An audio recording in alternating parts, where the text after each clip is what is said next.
Virtualmente todos en la Tierra, sin considerar su religión o nacionalidad, reconocen que existe alguna especie de batalla ocurriendo en el mundo, entre las fuerzas del bien y del mal. Una lucha colosal entre la luz y las tinieblas, la verdad y el error, la opresión y la libertad, lo bueno y lo malo, y finalmente, la vida y la muerte. ¿Cuál es la historia entre esta paradoja evidente? Muchas religiones, así como la Biblia, enseñan que tras el velo tridimensional del mundo físico que vemos, existe otro mundo espiritual que no podemos ver.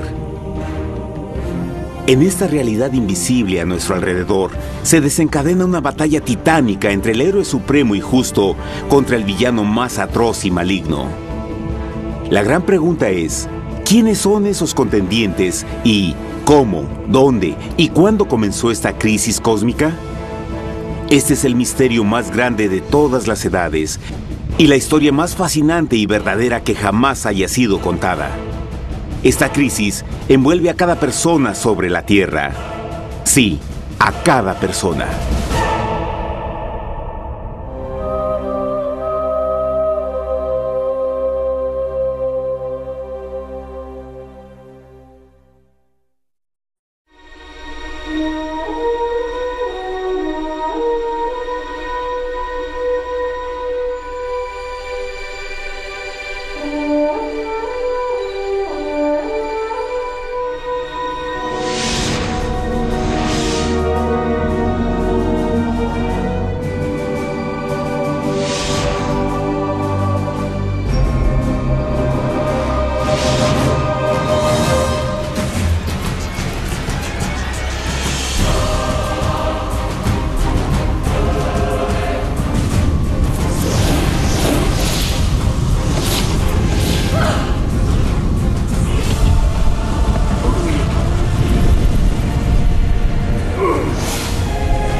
La historia humana ha estado llena de escenas de guerra, y todas las personas han experimentado conflictos.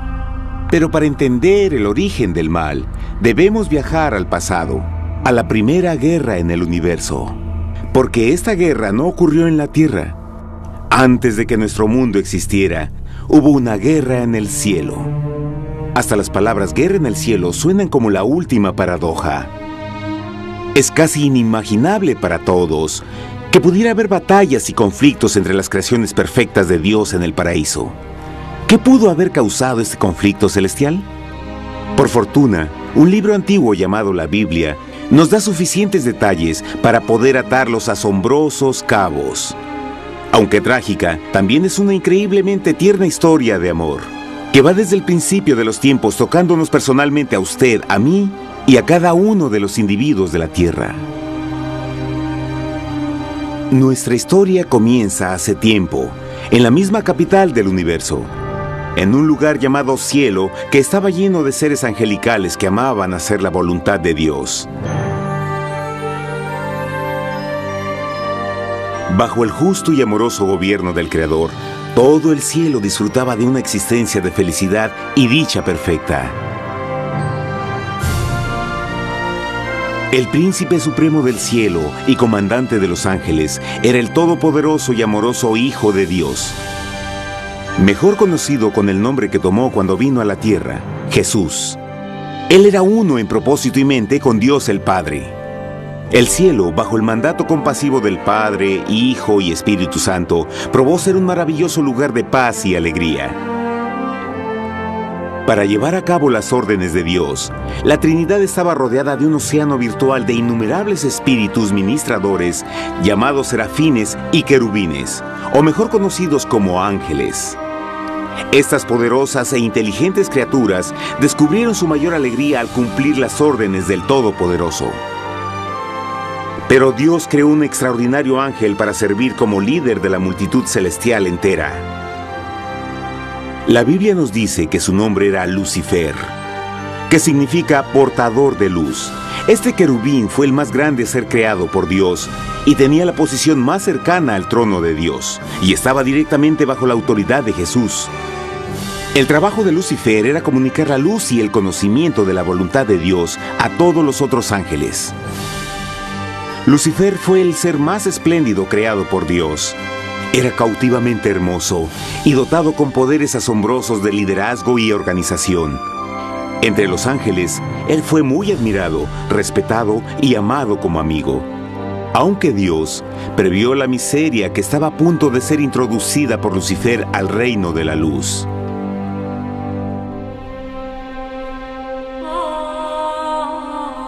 Lleno de sabiduría y acabado de hermosura, de toda piedra preciosa era tu vestidura, tú querubín grande y protector.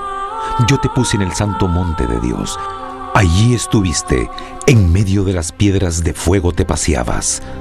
Perfecto eras en todos tus caminos, desde el día en que fuiste creado, hasta que se halló en ti maldad. Cuando Lucifer pudo darse cuenta de su belleza y poder, su corazón comenzó a cambiar gradualmente.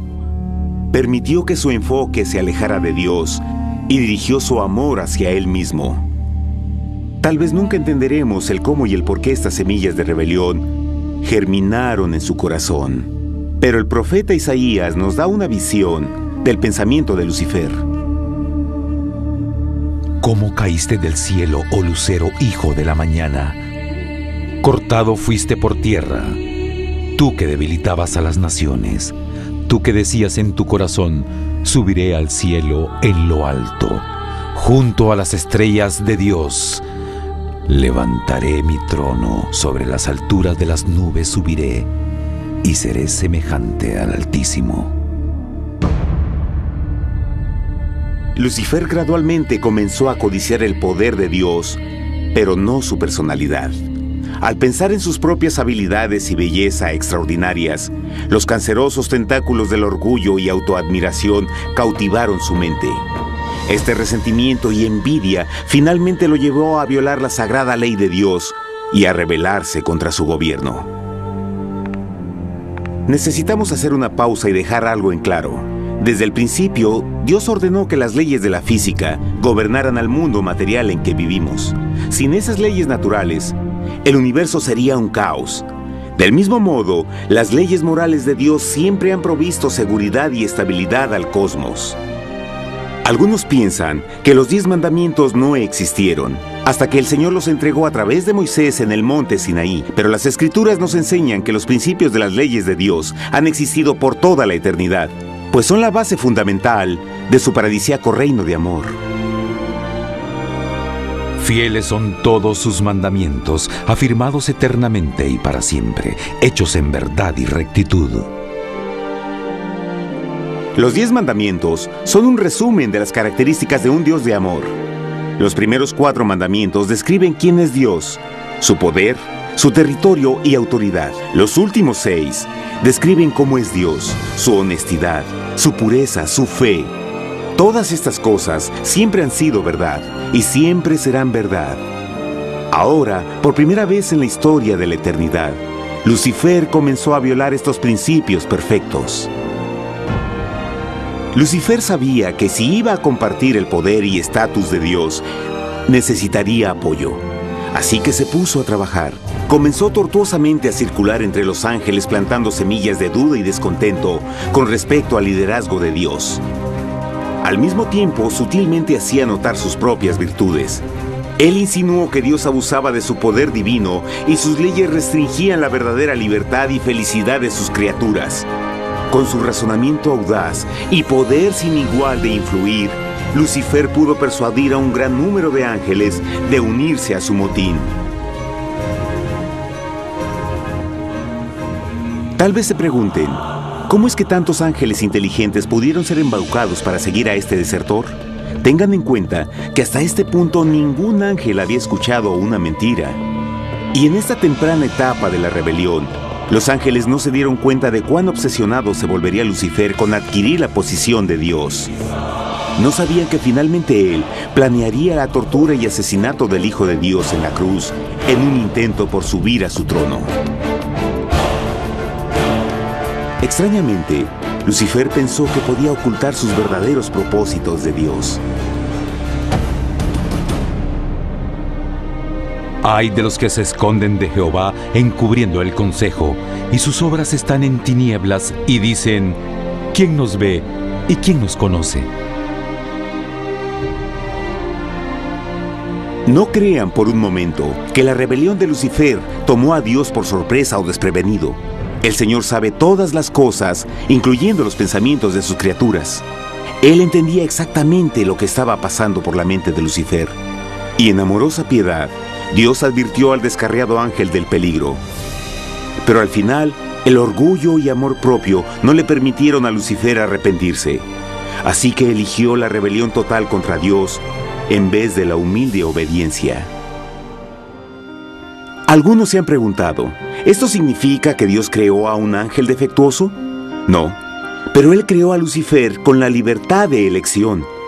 Verán, la libertad de elección es una cosa maravillosa, pero lleva consigo un increíble riesgo, incluyendo el riesgo de la rebelión y la posibilidad de que el amor de Dios pueda ser rechazado. El amor real no puede venir de una criatura preprogramada. No puede ser forzado. Debe ser voluntariamente dado.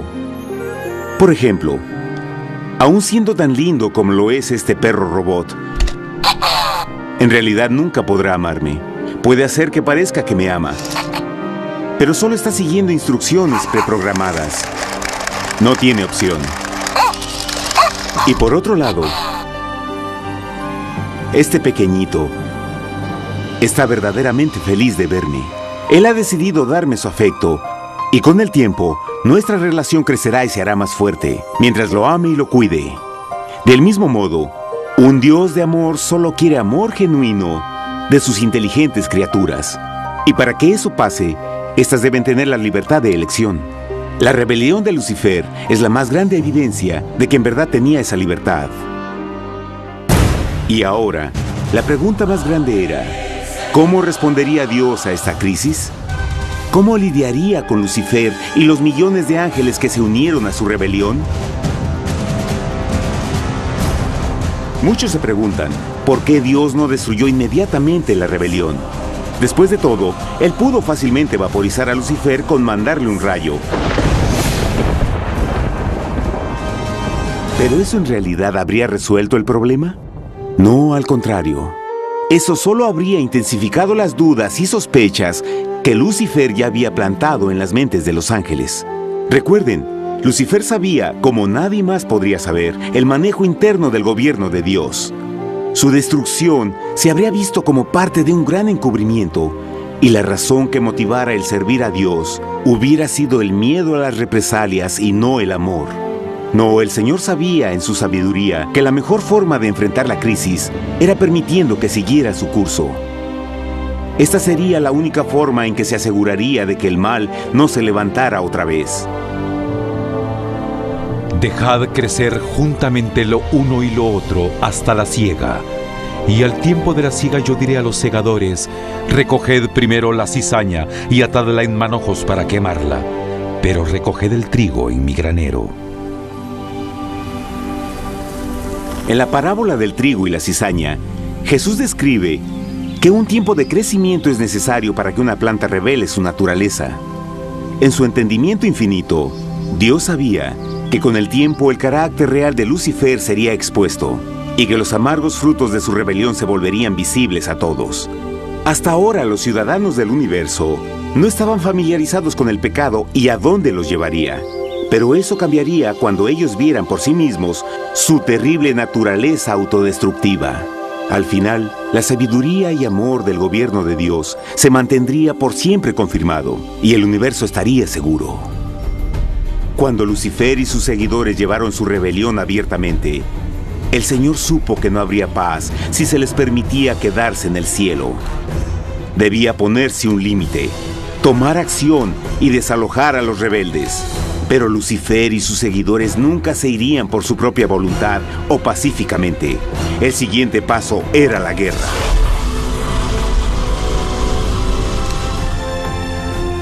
Después hubo una guerra en el cielo. Miguel y sus ángeles luchaban contra el dragón, y luchaban el dragón y sus ángeles, pero no prevalecieron ni se halló ya lugar para ellos en el cielo, y fue lanzado el gran dragón, la serpiente antigua que se llamaba Diablo y Satanás, el cual engaña al mundo entero. Fue arrojado a la tierra y sus ángeles fueron arrojados con él.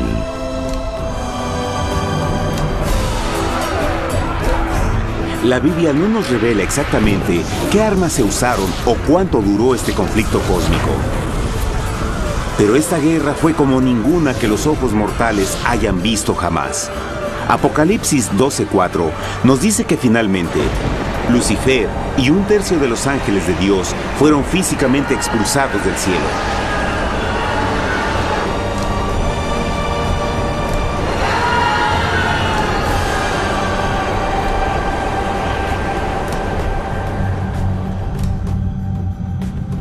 Pero, ¿qué venía después? Lucifer ahora tenía millones de ángeles de su lado, pero necesitaba un pedazo de suelo desde el cual continuar su rebelión. Pronto, demasiado pronto, el universo comenzó a entender lo doloroso y costoso que el pecado podría llegar a ser. Y la guerra no había terminado, apenas comenzaba. Lucifer, el portador de luz, ahora se volvió Satanás, el adversario.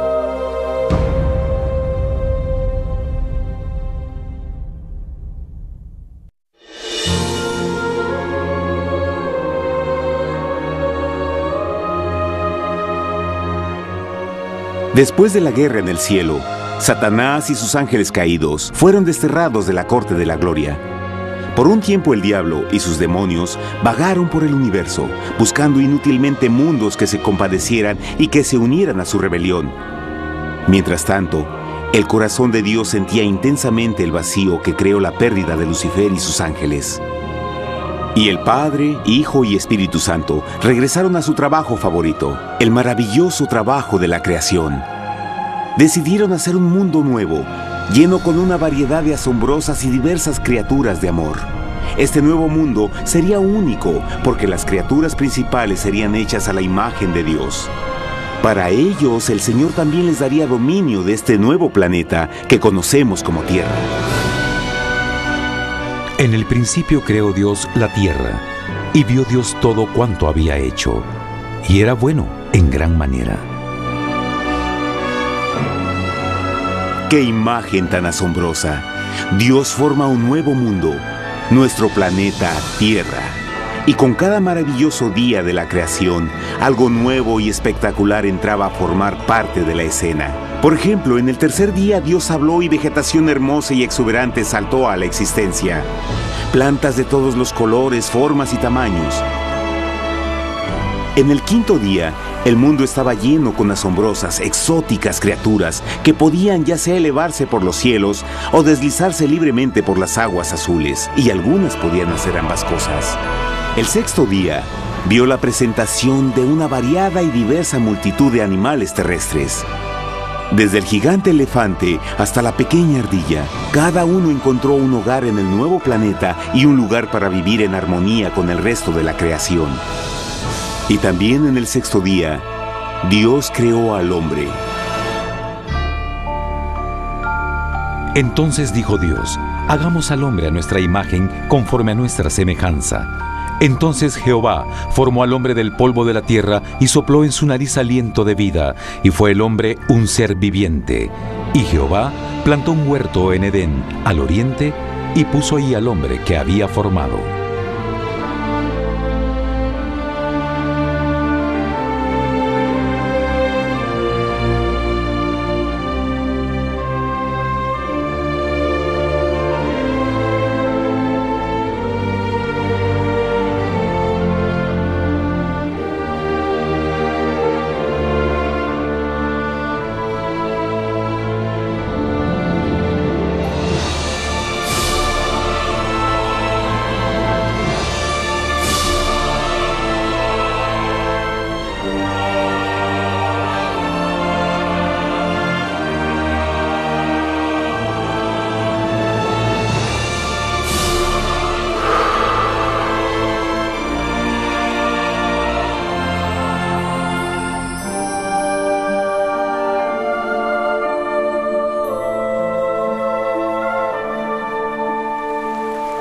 ¡Qué enorme honor!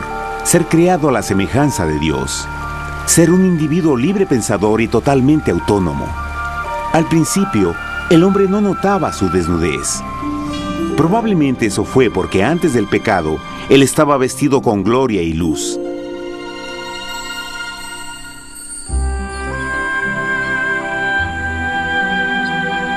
Dios también creó la compañía ideal para Adán, su bella esposa Eva.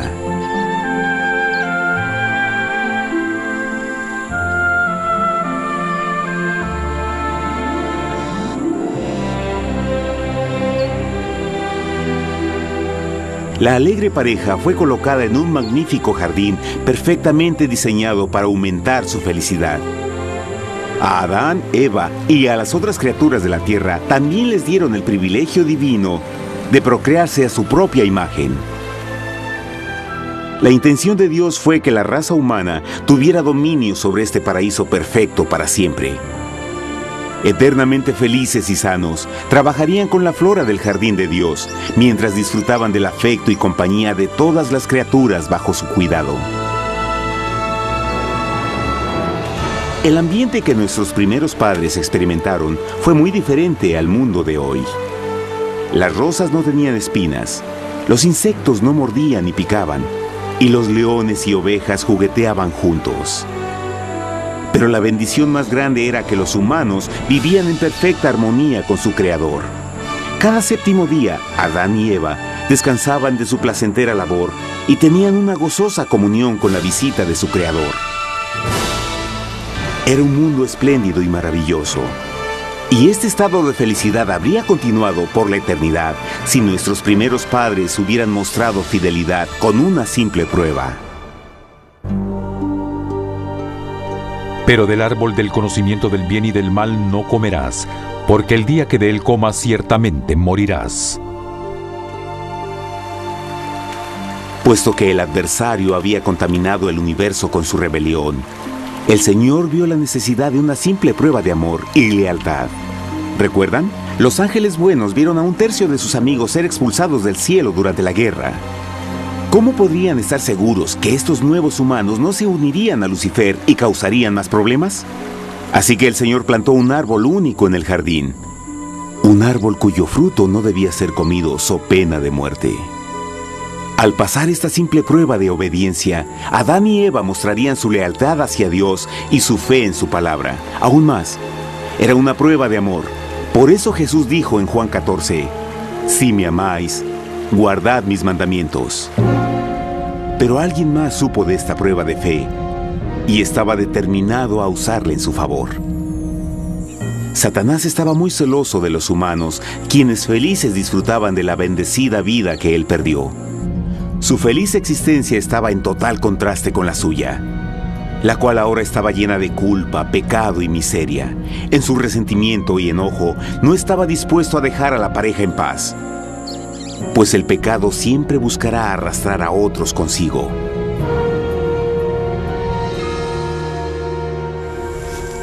Así, un día en que Eva estaba concentrada en su placentero trabajo, se encontró sola y peligrosamente cerca del árbol prohibido. Fue cuando Satanás vio su oportunidad. Usando una serpiente hipnotizante como su medio, el ángel caído llamó a Eva desde el árbol y trató de entablar conversación.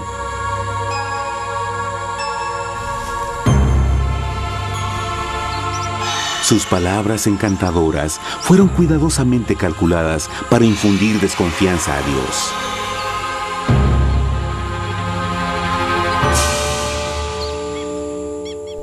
Entonces la serpiente dijo a la mujer, «No moriréis, sino que Dios sabe que el día que comáis de él, serán abiertos vuestros ojos y seréis como Dios, conocedores del bien y el mal». Y vio la mujer que el árbol era bueno para comer, y que era agradable a los ojos y codiciable para alcanzar la sabiduría, y tomó de su fruto, y comió, y dio también a su marido, el cual comió así como ella. Trágicamente, cuando Eva escuchó la suave y sedosa voz del tentador, comenzó a tener dudas sobre la palabra de Dios. La serpiente la engañó con la promesa de gran poder y sabiduría. Eso llamó su atención. Después de todo, aparentemente el fruto le dio a la serpiente la habilidad de hablar. ¿Qué otros poderes podría darle a ella?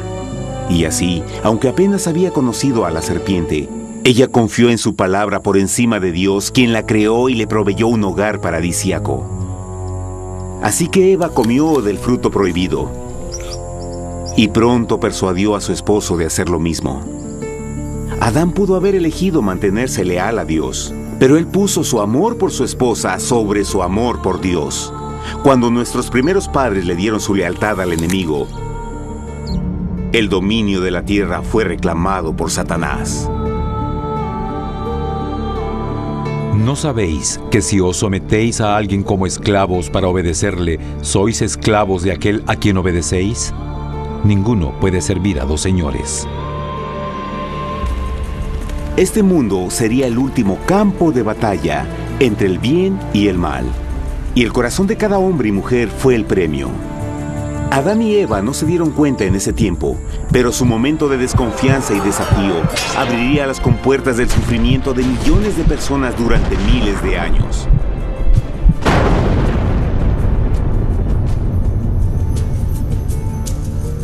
Por tanto, como el pecado entró en el mundo por un hombre, y por el pecado la muerte, así la muerte pasó a todos los hombres, por cuanto todos pecaron. Nuestros primeros padres pronto se enfrentaron al terrible resultado de su pecado. En su estado santo, Adán y Eva resplandecían con túnicas de gloria.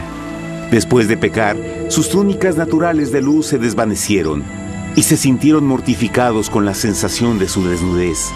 Vergüenza y temor reemplazaron su alegría y paz y trataron de cubrir su desnudez con hojas. Ahora también se encontraban bajo la constante influencia del diablo. Cediendo a la tentación, habían debilitado su naturaleza y Satanás había ganado poder sobre la humanidad. Las personas no podían resistir a las tentaciones del diablo con su propia fuerza. Por último, y lo más aterrador, se encontraban viviendo bajo la pena de muerte inminente. Dios les había advertido que la desobediencia traería la muerte. Ya habían experimentado la muerte espiritual. ¿Cuánto tiempo pasaría para que sufrieran la muerte física también? En ese punto su futuro no tenía nada más que oscuridad y desesperación. Echó pues fuera al hombre, y puso al oriente del huerto de Edén querubines, y una espada encendida que se revolvía por todos lados para guardar el camino del árbol de la vida. Igual que el pecado provocó que los ángeles caídos fueran expulsados de su hogar celestial, ahora por la desobediencia, Adán y Eva fueron sacados de su jardín, su hogar en el paraíso.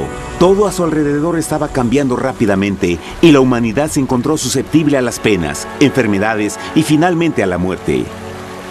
Hasta los animales y plantas estaban infectados por la terrible maldición. Las espinas y cardos ahora aparecían en árboles y flores, y los animales que anteriormente eran gentiles comenzaron a matarse y devorarse unos a otros. El peor resultado fue que el pecado separó a la humanidad de Dios.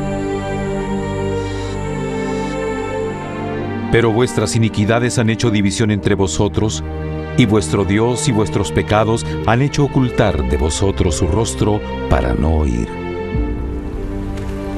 En la creación, a Adán y Eva se les dio el honor de hablar con los ángeles y hasta con el Hijo de Dios cara a cara. Pero Dios es tan puro y santo que ningún mal puede existir en su presencia. Ahora que los primeros humanos habían pecado, Dios alejó su santa presencia de ellos por su propia protección. El pecado había quemado una catarata en el alma del hombre que ya no podía ver la dimensión espiritual. Desde ese momento en adelante, la comunicación con el cielo sería limitada. Conforme estas maldiciones cayeron sobre Adán y Eva, el corazón de Dios se llenó de tierna compasión. La ley que habían roto no podía ser alterada para salvarlos, pues es tan sagrada e inmutable como Dios mismo. El Señor sabía que había solo una forma en que el hombre podía ser redimido. Así que un plan fue revelado, nacido desde el fondo del corazón de Dios. Un plan para salvar al hombre de su cita con la muerte eterna y restaurar todo lo que se había perdido con el pecado. Sería un asombroso intento en su intensidad, alcance y poder, pero sería un plan que también implicaría un enorme sacrificio.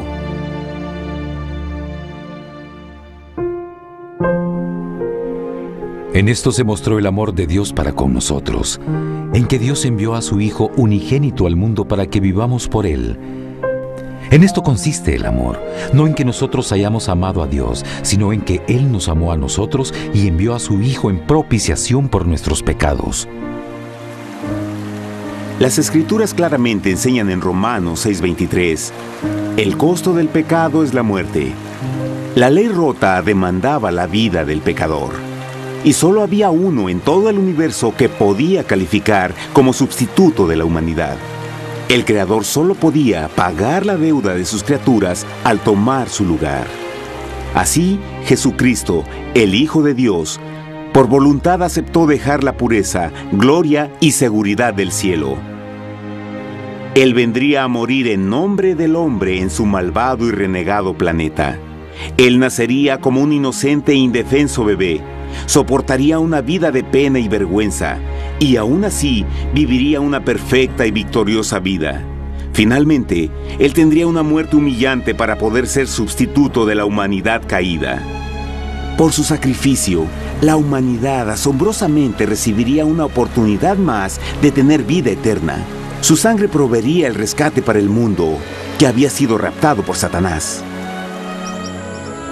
Este maravilloso plan de redención fue gráficamente ilustrado en el sistema de sacrificios de animales ordenado por Dios después de la caída del hombre. El Señor había advertido a Adán y Eva que morirían el día que comieran del fruto prohibido. ¿Y cómo fue que permanecieron vivos? La Biblia nos dice que inmediatamente después de su pecado, Dios les proveyó ropa en la forma de pieles animales. Es digno de notar que Apocalipsis se refiere a Jesucristo como la oveja, que fue muerto desde el principio del mundo. Esto indica que una oveja fue sacrificada el mismo día para prevenir sus muertes inmediatas. Por fe, en este sacrificio sus muertes fueron simbólicamente transferidas de ellos a la criatura inocente. La oveja, por supuesto, era la representación de Jesús. Y así, un rayo de esperanza fue provisto en una situación de aparente oscuridad y desesperación. A través del arrepentimiento y la fe en la sangre del Mesías venidero, cualquier humano podría ser una vez más hijo de Dios. Pero a pesar de este maravilloso plan, Satanás aún tenía dominio sobre la tierra, y la vida en este mundo no sería fácil. En el mundo tendréis aflicción, pero confiad, yo he vencido al mundo. Naturalmente, muchos se preguntan, ¿cómo un Dios amoroso y poderoso permite penas y sufrimiento en nuestro mundo actual? Pero está claro desde el Génesis que Dios nunca quiso que conociéramos la pena y tribulaciones de esta vida. Cuando el mundo salió de la mano de Dios, la tierra era un maravilloso paraíso. Fue el pecado de Adán y Eva lo que le dio a Satanás el derecho a reclamar control de este planeta. Debido a su trágica elección, el diablo y sus acólitos ganaron el poder de tentar y atormentar a los humanos, infligiendo la enfermedad, el dolor y el sufrimiento. Podría ser mejor preguntar, ¿por qué Satanás tiene control total sobre la humanidad? La respuesta es Jesucristo. Tal vez ya se dieron cuenta que la muerte de Jesús en la cruz nos dio a cada uno de nosotros la oportunidad de ser salvados. Pero en realidad hizo mucho más que eso. Cuando el Salvador ofreció su vida para redimir a la tierra, ese acto ponía restricciones al control de Satanás sobre la humanidad. Satanás no podría forzar nuestra voluntad y su poder de lastimarnos sería limitado. El sacrificio de Cristo también nos brindó un tiempo de prueba, durante el cual podríamos ver la diferencia entre el gobierno de Dios y el de Satanás, y luego decidir a quién serviríamos. Finalmente, por el sacrificio que hizo Jesús, el reino de Satanás llegará a su final. Y un día la tierra será devuelta al hombre, más maravillosa de lo que era al principio. Aunque Adán y Eva comenzaron sus vidas como exiliados del paraíso, aún tenían esperanza. Dios les proveyó de pieles de animales sacrificados para cubrirse. Pero lo más importante, Él les prometió la sangre del Cordero de Dios para pagar por su pecado si aceptaban a Cristo y se arrepentían. Una gran pregunta permanece: ¿las personas aceptarían el generoso regalo de Dios? ¿Cómo escaparemos si descuidamos una salvación tan grande? La asombrosa historia que acaban de escuchar es verdad y los afecta. Pues por el deseo de Satanás de ser Dios y la desconfianza y desobediencia de Adán y Eva, todos nos encontramos en una situación peligrosa. Por una parte, la humanidad ha sido grandemente favorecida por Dios con una segunda oportunidad de recuperar nuestro hogar del Edén. Por otra parte, si desistimos de aprovechar esta gran oportunidad, nos volveremos esclavos de Satanás y finalmente seremos destruidos cuando Dios limpie el universo del pecado. Amigos, no hay mejor tiempo para elegir a Jesús que justo ahora. Ninguno de nosotros sabe cuánto más tendremos que vivir en esta tierra. Nuestras vidas pueden terminar instantáneamente. Jesús ha mostrado gran interés en su bienestar y su amor por ustedes lo llevó a proveernos con un escape de la futura destrucción. Él solo le pide que lo acepte, se arrepienta de sus pecados. A través de Cristo pueden encontrar perdón y recibir un nuevo corazón para volverse como Él en carácter. Las tristes noticias son que Satanás se mueve en toda forma posible para evitar que acepten el regalo de la salvación de Dios. Debido a la actividad de la vida, el amor al dinero o alguna otra distracción fascinante, Él trabaja para mantenerlos ocupados y alejados de lo que en realidad importa, su salvación eterna. Para que entienda, la realidad de la situación es que si no elige a Jesús, por omisión está eligiendo a Satanás. Aunque la terrible elección de Adán y Eva trajo muerte y miseria inauditas, usted tiene la oportunidad de tomar una mejor decisión. Dios le está ofreciendo una paz que satisface el anhelo más profundo en su alma y una alegría que lo sacará de las tribulaciones de este mundo. El deseo que tiene el corazón de Dios es que sea salvado y esté con Él en el paraíso. Pero el único que puede mantenerlo fuera del cielo es usted. Imagine lo trágico que sería si innecesariamente rechaza este precioso regalo. Usted puede elegir hoy aceptar la salvación que Dios ha prometido. De hecho, en este mismo momento puede aceptar la vida eterna a través de Jesucristo. ¿Puedo invitarlo a que me acompañe ahora mismo en una simple oración aceptando su maravillosa oferta? Por favor, repita después de mí. Querido Padre Celestial, vengo a ti ahora y humildemente pido tu perdón. Señor, confieso que soy un pecador y he violado tu santa ley. Entiendo que la pena por el pecado es la muerte. Creo que Jesucristo sufrió y murió en la cruz para tomar el castigo por todos mis pecados. Creo que Jesús resucitó de la muerte y lo acepto como mi Salvador personal. A partir de este momento en adelante, te doy mi corazón y confío en que tú serás el Señor de mi vida. Por favor, perdona todos mis pecados y envía a tu Espíritu a ayudarme a hacer tu voluntad. Te agradezco por tu gran amor y acepto tu regalo de vida eterna. Y yo oro por estas cosas en nombre de Jesús. Amén.